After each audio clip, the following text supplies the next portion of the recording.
नमस्कार, आप देख रहे हैं देश का सबसे भरोसेमंद चैनल एएनबी न्यूज। मैं हूं आपके साथ संदीप तिवारी। देहरादून में बीजेपी मुख्यालय पर बीजेपी के प्रदेश पदाधिकारियों की बड़ी बैठक हुई, जिसमें मुख्यमंत्री, सांसद, विधायक समेत पार्टी के सभी वरिष्ठ पदाधिकारी मौजूद रहे। बीजेपी मुख्यालय में हुई इस बैठक में पार्टी ने अपने आगामी कार्यक्रमों को लेकर चर्चा। इसके अलावा सियासी गलियारों में दायित्व को लेकर चर्चाएं भी जोरों पर हैं। बता दें कि बीजेपी की इस बैठक में पार्टी के कुछ वरिष्ठ कार्यकर्ता दायित्व को लेकर भी चर्चा हुई। बताया जा रहा है कि राष्ट्रपति चुनाव के बाद उत्तराखंड में दायित्व का बंटवारा किया जा सकता है।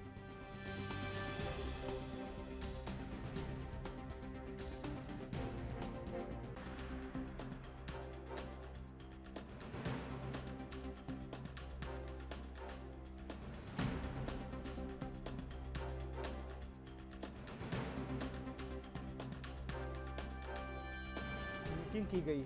यह मीटिंग जो हुई आगामी रणनीति को लेकर बनाई गई। इसमें पार्टी के कई बड़े दिग्गज नेता भी मौजूद रहे। आपको बता दें कि पार्टी के नेतृत्व में जो कुछ जिम्मेदारियां हैं उनको लेकर भी इस मीटिंग में रणनीति बनाई गई है। राष्ट्रपति चुनाव होने के बाद कुछ जिम्मेदारियों का बंटवारा किया जा सकता है।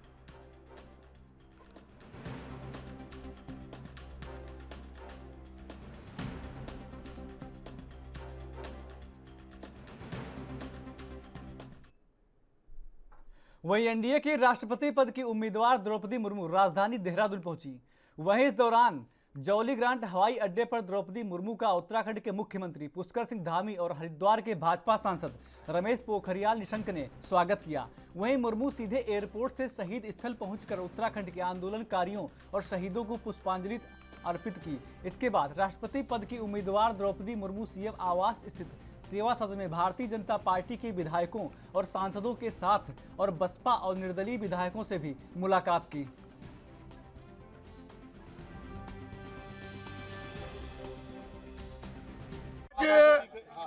आज एनडीए की राष्ट्रपति पद की प्रत्याशी श्रीमती द्रौपदी मुर्मू का उत्तराखंड का दौरा था, जिसमें भारतीय जनता पार्टी के सभी विधायक, सभी राज्यसभा और लोकसभा के सांसदगण और 2 इंडिपेंडेंट विधायक यहां उपस्थित रहे।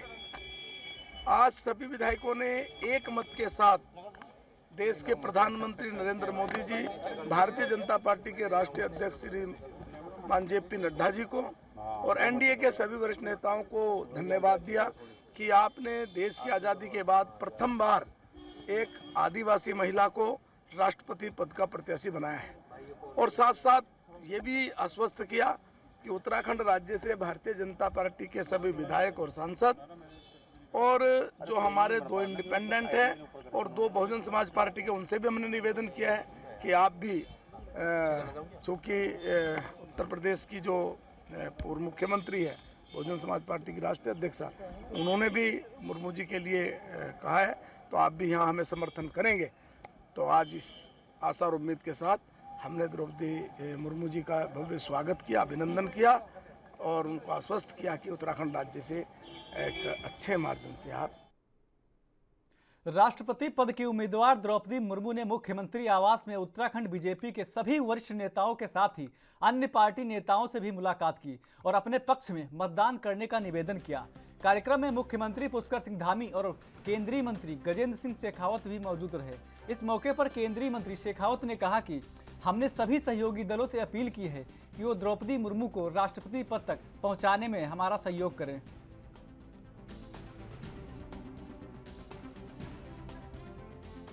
आदरणीय द्रौपदी मुर्मू जी को भारत के राष्ट्रपति पद का उम्मीदवार नामित किए जाने के बाद भारतीय जनता पार्टी के नेतृत्व ने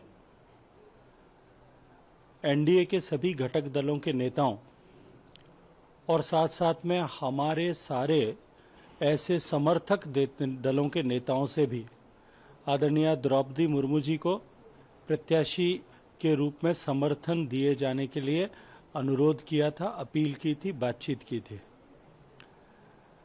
देश के सभी बड़े दलों से उस अपील के क्रम में वाईआरसीपी से भी, आदरणीय जगनमोहन रेड्डी जी से भी भारतीय जनता पार्टी के सभी शीर्ष नेताओं ने व्यक्तिगत रूप से बातचीत कर उनसे समर्थन करने का अनुरोध किया था।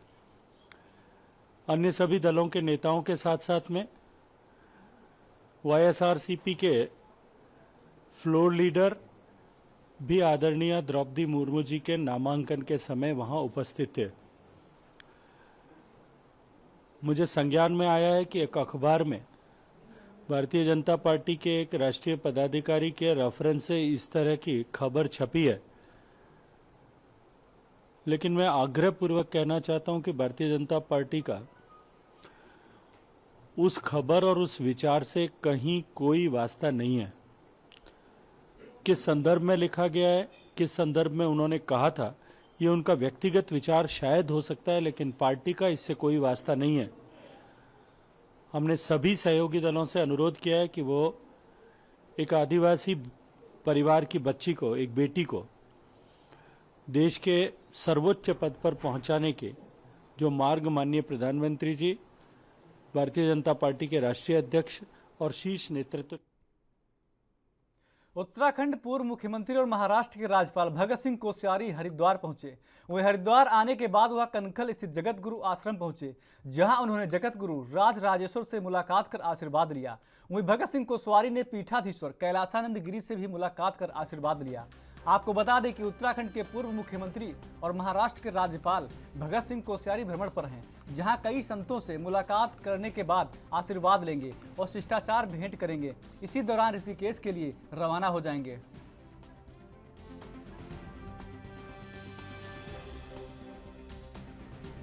ने खुद ही कहा कि आए हैं संतों का आशीर्वाद लेने। तो आप सब मुझे जानते हैं, मेरा नाम भगत सिंह है और मैं आपका भी भक्त हूँ और संतों का भक्त तो हुई हूँ। तो 2-4 संतों का आशीर्वाद लेके जाऊँगा, तो जिस काम में लगा वो काम अच्छा होगा आप लोगों। वहीं उत्तराखंड के देहरादून में प्रदेश कांग्रेस को बड़ा झटका लगा है, जहां कांग्रेस पार्टी के वरिष्ठ नेता आरपी रतूड़ी और कमलेश रमन ने कांग्रेस पार्टी छोड़कर आम आदमी पार्टी का दामन थाम लिया है। बता दें कि आरपी रतूड़ी 45 सालों से कांग्रेस पार्टी को सेवा कर रहे थे, वहीं कमलेश रमन महिला कांग्रेस को मजबूत कर रही थी। दरअसल दोनों पार्टी में गुटबाजी से नाराज थे, इसी के चलते दोनों ने सोशल मीडिया में इस्तीफे की जानकारी दी है। इसके साथ ही रतूड़ी ने कहा कि कांग्रेस ने 2017 की हार से भी सबक नहीं लिया, 2027 में भी कांग्रेस चुनाव नहीं जीतना चाहती है।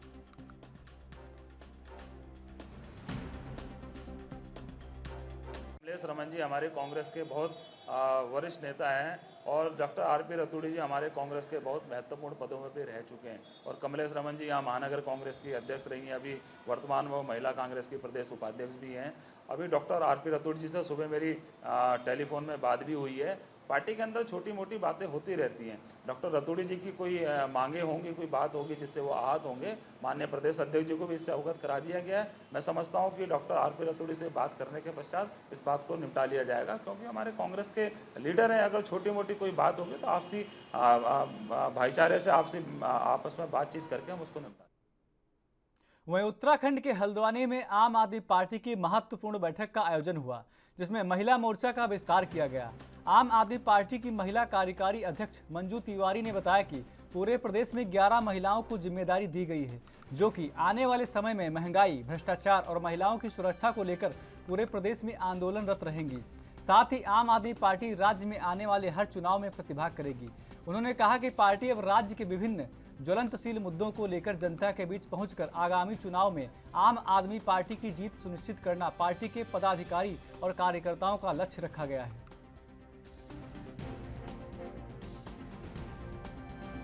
देखिए, हमारी कोशिश होगी कि हम जनता के बीच में जाएं और व्यवस्था परिवर्तन के लिए चुनाव को लड़ा जाए, क्योंकि लोकतंत्र में अगर चुनाव में जब भागीदारी करेंगे तो लोगों तक पहुंचेंगे और जब हमें जनमत मिलेगा तो फिर हम अपनी नीतियां बनाएंगे।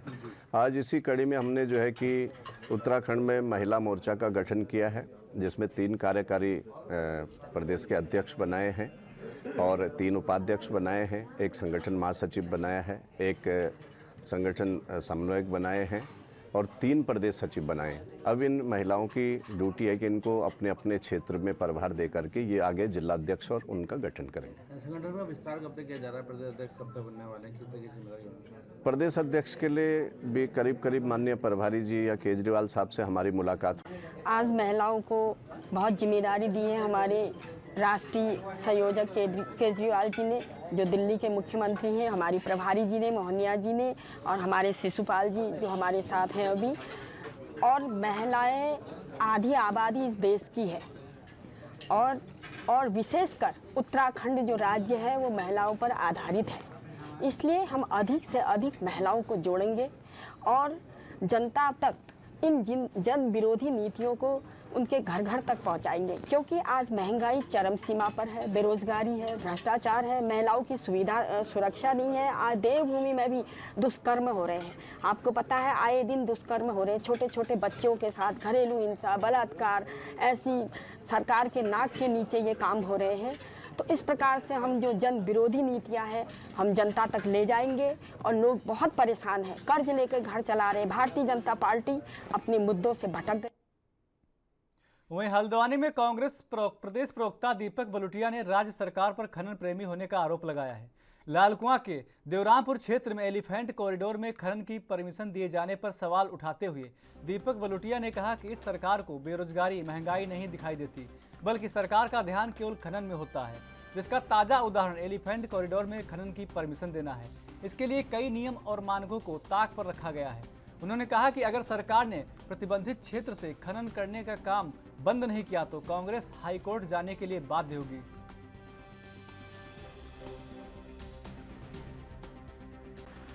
निश्चित तौर पे जो देवरामपुर और लालकुआं के बीच में एलिफेंट कॉरिडोर 2.4 किलोमीटर में जिस तरह से पीसीसीएफ ने अनुमति दी है खनन की, तो उससे साफ प्रतीत होता है कि सरकार का खनन प्रेम, सरकार को जो जन मुद्दे हैं, ज्वलंत मुद्दे हैं, उसकी ओर ध्यान नहीं है, संज्ञान नहीं है, जो कि नियम विरुद्ध काम है। क्योंकि उनको आरबीएम दिख रहा है, उनको रेता दिख रहा है, उनको बजरी दिख रहा है, उनको उत्तराखंड के बेरोजगारों की आवाज़ नहीं सुनाई दे रही, उनको महंगाई की गूंज नहीं सुनाई दे रही कि लोग त्राहिमाम हो चुके हैं, उनको पलायन नहीं दिख रहा, उनको कोई इससे मतलब नहीं है। इससे साफ प्रतीत होता है जिस तरह से इन्होंने खनन के लिए आज अनुमति दी, वो निश्चित तौर पे ना ही इन्होंने मिनिस्ट्री ऑफ आपका environment, forest and climate change से अनुमति ली, ना ही वाइल्ड लाइफ बोर्ड से इन्होंने कोई अनुमति ली। और इसके अलावा ये जबकि ICUN अंतर्राष्ट्रीय प्राकृतिक संरक्षक संघ द्वारा इसको एलिफेंट्स को विलुप्त प्रजाति की श्रेणी में रखा गया है, और लेकिन सरकार जानबूझकर भी आज एलिफेंट जो हमारे हाथी हैं उनको वैसे ही विलुप्त श्रेणी में रखा गया है, उनको खतरा है और अस्तित्व को खतरा है। तो सरकार बजाय एलिवेटेड हाईवेज पर फोकस करने की जगह रास्ते अवरुद्ध करने में रुकी है, जिससे कि वन्य जीवन और मानव संघर्ष बढ़ेगा और प्राकृतिक व्यवस्था के लिए बहुत हानिकारक है। और सिर्फ इससे सरकार का खनन प्रेम उजागर होता है और निश्चित तौर पे हम इसको उचित फोरम में कांग्रेस रखेगी, उठाएगी। बावजूद इसके, क्योंकि अंधी बहरी सरकार है, नहीं सुनती है, तो हमारे पास हम माननीय उच्च न्यायालय की शरण में जाएंगे PIL के माध्यम से, और जो गलत तरीके से इस तरह के आदेश किए जा रहे हैं, अनुमति दी जा रही है, इस पर रोक लगाने का काम करेंगे। क्योंकि पूर्व में भी नंदौर में भी इसी तरह से माननीय उच्च न्यायालय द्वारा रोक लगाई गई थी सरकार द्वारा। वहीं बढ़ती महंगाई पूरे देश में रुकने का नाम नहीं ले रही है। आए दिन किसी न किसी सामान के दाम बढ़ रहे हैं, जिससे घर का बजट बिगड़ रहा है। इसी कड़ी में बीते दिनों सिलेंडर के दामों में 50 रुपए की बढ़ोतरी हुई, जिसके विरोध में आज यूथ कांग्रेस ने कोटद्वार के तहसील परिसर में सांकेतिक धरना दिया, साथ ही सरकार के खिलाफ जमकर नारेबाजी की।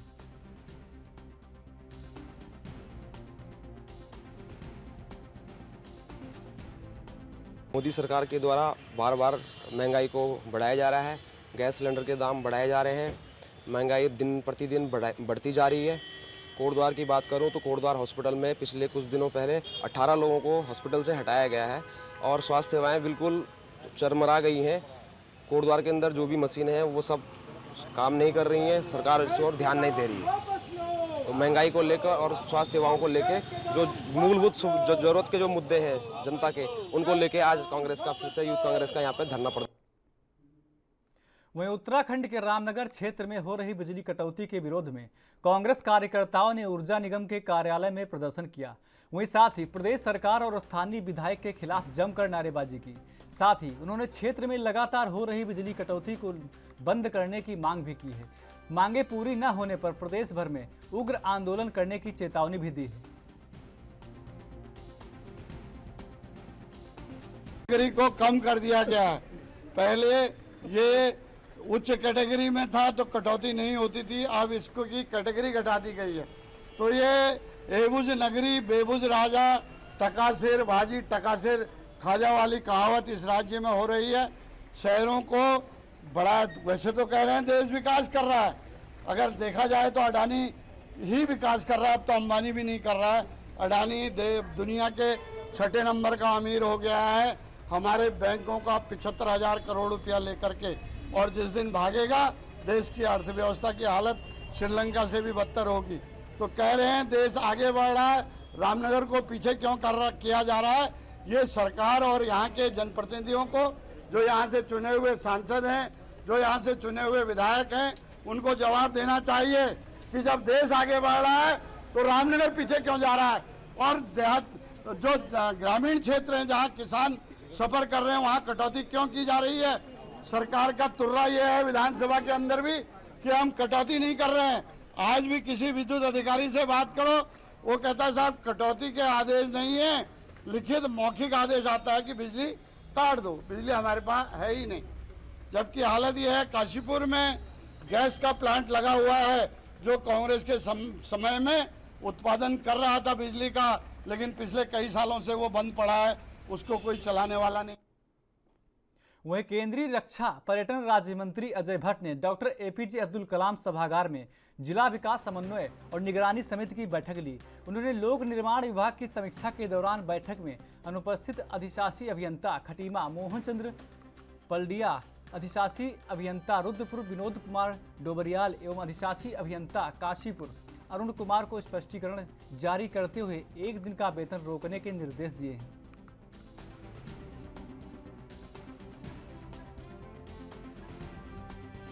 की बैठक हम रूटीन में करते हैं। इस बार चुनाव की वजह से थोड़ा सा इसमें विलम्ब हुआ, इसलिए जितनी भी केंद्रीय स्कीम्स हैं उनकी समीक्षा हम लोगों ने आज की है। मिलजुल के अधिकारी अच्छा काम कर रहे हैं, यह आकांक्षी जिला है, उसके आधार पर जितनी भी योजनाएँ हमारी अनुमन्य हैं उन योजनाओं पर अच्छा काम हुआ है।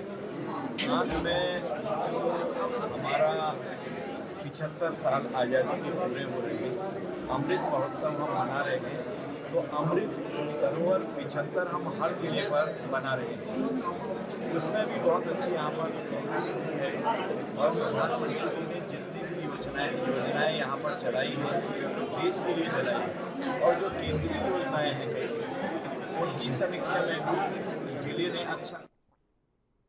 वहीं दिनेशपुर के शहीद खुदीराम बोस स्टेडियम में आयोजित सुधांशु मंडल मेमोरियल अंतर्राज्यीय फुटबॉल प्रतियोगिता यानी दिनेशपुर कप पर कार्बेट एफसी रामनगर ने कब्जा जमा लिया है। Final match Lakhanpur FC Kotdwar और कार्बेट एफसी रामनगर के बीच हुआ, जिसे कार्बेट एफसी रामनगर ने 5 गोल से जीत लिया। मैच के मुख्य अतिथि पूर्व खेल मंत्री और गदरपुर क्षेत्र के विधायक अरविंद पांडे, विधायक शिव अरोड़ा और दिनेशपुर नगर पंचायत के चेयरमैन सीमा सरकार रहे। मैच के दौरान लगभग 20,000 दर्शक स्टेडियम में मौजूद रहे, जिन्होंने मैच का भरपूर आनंद उठाया और खिलाड़ियों का जोश भी बढ़ाया। वहीं जीत के बाद विजेता टीम को ट्रॉफी और 21,000 रुपये का चेक दिया गया।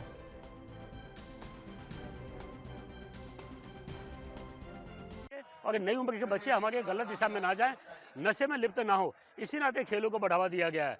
और वही वजह है कि आज है इंडोर स्टेडियम, आउटडोर स्टेडियम और ऑडिटोरियम का निर्माण हम करने जा रहे हैं, ताकि अपने बच्चों को हम दिशाहीन होने से बचा सकें, नशे में लिप्त होने से हम बचा सकें।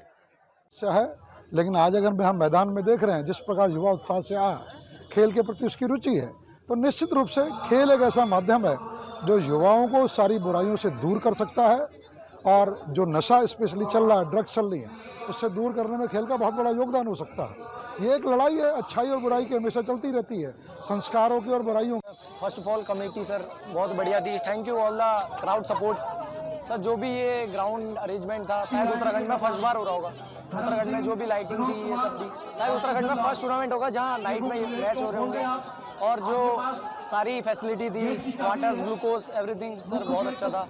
और सर बाकी सर पूरी टीम को बहुत अच्छा लगा है जीतने के बाद। और सर थैंक यू। गेम है, कोई नहीं, हार जीत चले रहती है, गेम है। जो हारा है उनने भी कुछ सीखा होगा। हम लोग अभी जीते हैं, शायद खुश हो रहे होंगे, लेकिन वो हमसे ज़्यादा सीखे होंगे। वो लोग हार रखे, वो लोग अपनी गलतियों को महसूस करेंगे, जो भी उनने गलतियाँ करी है। हम लोग जीते तो हम लोग खुश है, लेकिन हम लोग भी ट्राई करेंगे और अच्छा। उत्तराखंड के केंद्रीय रक्षा मंत्री, आपको बता दें कि उत्तराखंड के केंद्रीय रक्षा राज्य मंत्री अजय भट्ट ने विकास भवन पहुंचकर नारी शक्ति स्वायत्त सहकारिता संगठन से निर्मित उत्पाद की विस्तृत रूप से जानकारी ली। उन्होंने इस दौरान हर घर तिरंगा अभियान के तहत राष्ट्रीय ध्वज, तिरंगा और उत्पादों की खरीदारी की। उन्होंने विकास भवन परिसर में फलदार पौधे लगाए। इस अवसर पर रक्षा राज्य मंत्री भट्ट ने कहा कि अगर हमें पर्यावरण को शुद्ध करना है, निरंतर बढ़ते प्रदूषण और ऑक्सीजन की कमी को दूर करने के लिए पर्यावरण की चिंता करनी चाहिए और हर व्यक्ति को कम से कम एक वृक्ष अवश्य लगाना चाहिए। उन्होंने आम जनता से अपील करते हुए कहा कि हरेला पर्व के अवसर पर एक पौधा अवश्य लगाएं। पर्यावरण को अगर हमको शुद्ध करना है, जो ऑक्सीजन की दिनों दिन कमी होती जा रही है, दूषित होती जा रही है, उसको हमने शुद्ध करना है। ये समझिए कि हम अपनी सुरक्षा करें। हर व्यक्ति को एक पेड़ तो कम से कम लगाना चाहिए, वैसे ज़्यादा भी लगा सकते हैं। तो ये होना बहुत आवश्यक है। इसी के तहत यहाँ पर वृक्षारोपण किया गया है कलेक्ट्रेट में। और मेरा सबसे निवेदन रहेगा कि हरेला पर्व हम हरेला के त्यौहार से मनाने वाले हैं और लंबे समय से मना रहे हैं। ये एकमात्र इसके पीछे का उद्देश्य है कि हम अपने पर्यावरण को शुद्ध रखें, ऑक्सीजन शुद्ध मिले। और कोरोना काल में देख भी लिया लोगों ने कि ऑक्सीजन के बिना कितने लोग दुनिया से चले गए, हमको छोड़ गए। इसलिए हर एक की जिम्मेदारी होती है कि जो भी जीवन हमको मिला है, जितना भी लंबा हमको जीवन मिला है, उसको अच्छी तरह से हम बिताएं और लोगों के लिए हम कोई ना कोई उदाहरण पेश।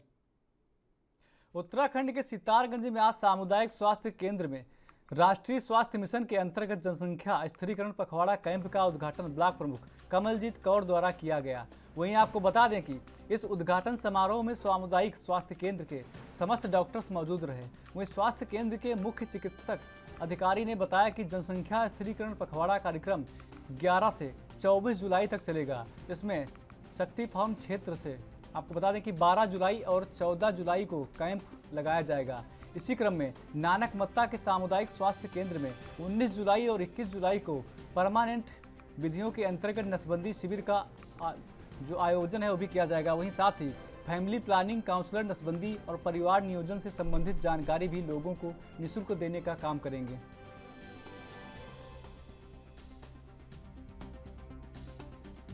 पखवाड़ा जो यहाँ पे शुरू हो रहा है 11 जुलाई से 24 जुलाई तक, तो यहाँ पे शक्ति फार्म ये कैंप लगेगा और एक नाना मत्ता भी कैंप लगेगा। तो यहाँ पे जनसंख्या स्थिरीकरण के जो लोगों को फायदे हैं कि जनसंख्या इतनी बढ़ती जा रही है, उसको रोकने के लिए डॉक्टर साहब ने बहुत सारी जानकारी दी है। तो जो आम लोग हैं वो यहाँ पे पहुँच भी रहे हैं, 40 के करीब यहाँ पे लोग पहुँच चुके हैं। तो आगे भी उम्मीद कर रहे हैं कि ज़्यादा से ज़्यादा लोग इस मिशन से जुड़ें और जनसंख्या स्थिरीकरण में अपना सहयोग दें। बड़ा सौभाग्य है कि हमारे क्षेत्र की ये ब्लॉक प्रमुख मैडम के द्वारा जनसंख्या स्थिरीकरण पखवाड़े का उद्घाटन किया गया, जो कि 11 जुलाई से 24 जुलाई तक चलेगा, जिसमें कि हम शक्ति फार्म क्षेत्र में 12 तारीख और 14 तारीख को 2 दिनों को हम नसबंदी शिविर रखेंगे। इसी प्रकार से जो नानक मत्ता का अस्पताल है, तो नानक मत्ता के अस्पताल में भी 19 तारीख को और 21 तारीख को जो हमारी परमानेंट विधियों के अंतर्गत नसबंदी शिविर है, तो उन शिविरों का आयोजन किया जाएगा। साथ ही साथ इस क्षेत्र की जनता को जो अस्थायी विधियाँ हैं, तो अस्थायी विधियों का भी लाभ दिया जाएगा। और हमारे जो फैमिली प्लानिंग काउंसलर हैं, तो वो उनके परिवार नियोजन के संबंध में कोई भी जानकारी चाहिए तो वो परामर्श देंगे। साथ ही साथ अगर इससे संबंधित कोई जांच इत्यादि की आवश्यकता पड़ेगी तो वो भी हमारे डॉक्टर साहब के माध्यम से निःशुल्क परामर्श भी मिलेगा और जांच की सुविधा भी रहेगी। तो इस प्रकार से मैं आह्वान करूंगा क्षेत्र की जनता से कि इस पखवाड़े का अधिक से अधिक लाभ उठाएं और परिवार नियोजन की जो विधियाँ हैं वो अपनाएं और स्वस्थ जीवन शैली का आचरण करें। उत्तराखंड के पौड़ी क्षेत्र के जिलाधिकारी डॉक्टर विजय कुमार जोगदंडे ने जनपद में सड़क के किनारे खड़े पुराने वाहनों पर कार्रवाई करने के निर्देश दिए।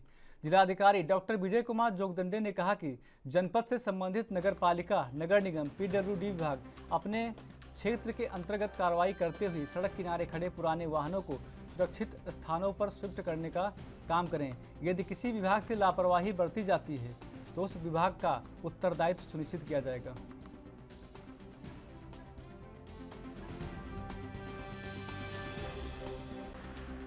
समस्त स्थान जहां पर पुराने वाहन खड़े हैं, पीडब्ल्यूडी और नगर निगम, नगर पालिकाएं अपने अपने क्षेत्रांतर्गत इन सभी वाहनों के खिलाफ कार्रवाई करेंगे और उनको सुरक्षित स्थान पर शिफ्ट करने का कार्रवाई करेंगे। अगर ऐसा करने में कोई लापरवाही किसी विभाग द्वारा की जाएगी, संबंधित विभाग का उत्तरदायित्व सुनिश्चित किया जाएगा। सर, वहाँ पे 2 जेसीबी है, लगातार पिछले 5-6 महीने से वहीं पे खड़ी है, तो कहीं ना कहीं वहाँ पे दुर्घटना करनी होती है। मोड़ों पे खड़ी है, जो प्रेमनगर से पहले ही है। जो भी मशीन इस तरह से खड़ी होगी उसका जो भी स्वामी होंगे उसके बारे में भी परिवहन विभाग से सूचना प्राप्त की जाएगी और उसको हटाने के लिए पीडब्ल्यूडी को या नगर। हरिद्वार में इस बार कांवड़ मेले में श्रद्धालुओं की भारी भीड़ उमड़ेगी, लिहाजा सरकार की ओर से कांवड़ के लिए कुछ खास व्यवस्था लागू की गई है। वहीं आपको बता दें कि सरकार द्वारा हरिद्वार गंगा जल लेने के लिए आने वाले शिव भक्तों से अपील की जा रही है कि वे 7 फुट से ज़्यादा ऊंची कांवड़ ना लाएं। इसके साथ ही डीजे भी नियंत्रित आवाज़ में बजाएं। वहीं इसी कड़ी में डीजीपी अशोक कुमार ने बताया कि कांवड़ियों की सुविधा के लिए सभी तैयारियां की जा चुकी हैं। कांवड़ यात्री भी शांतिपूर्ण ढंग से हरिद्वार से गंगा जल भरकर ले जाएं। कांवड़ की ऊंचाई और डीजे को लेकर जो निर्देश दिए गए हैं, कांवड़ यात्री भी उसका पालन करें।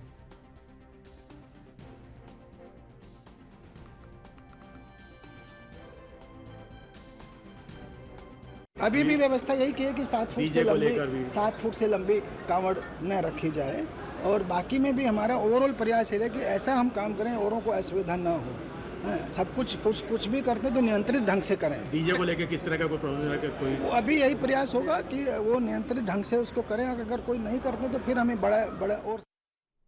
वहीं हरिद्वार में 14 जुलाई से शुरू हो रही नीलकंठ की कांवड़ यात्रा को अंतिम रूप देने के लिए एसपी देहात ने ऋषिकेश, मुनि की रेती और लक्ष्मण झूला थाना क्षेत्र के पुलिस अधिकारियों के साथ बैठक की। वहीं निर्णय लिया गया कि कांवड़ यात्रा के दौरान तीनों जनपद की पुलिस किसी भी हालत में आपसी सामंजस्य को टूटने नहीं देगी। यदि कोई भी अधिकारी लापरवाही करता हुआ पाया जाता है तो उसके खिलाफ कार्रवाई की जाएगी। आपको बता दें कि संबंधित जिले के कप्तान को भेजी जाएगी।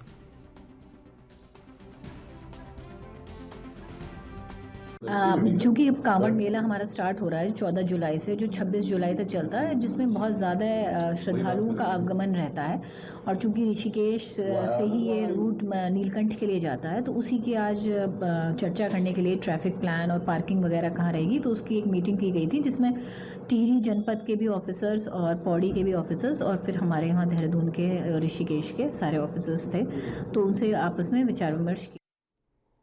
उत्तराखंड के इस खास बुलेटिन में इतना ही। बाकी देश प्रदेश की तमाम खबरों के लिए देखते रहिए ANB न्यूज़। नमस्कार।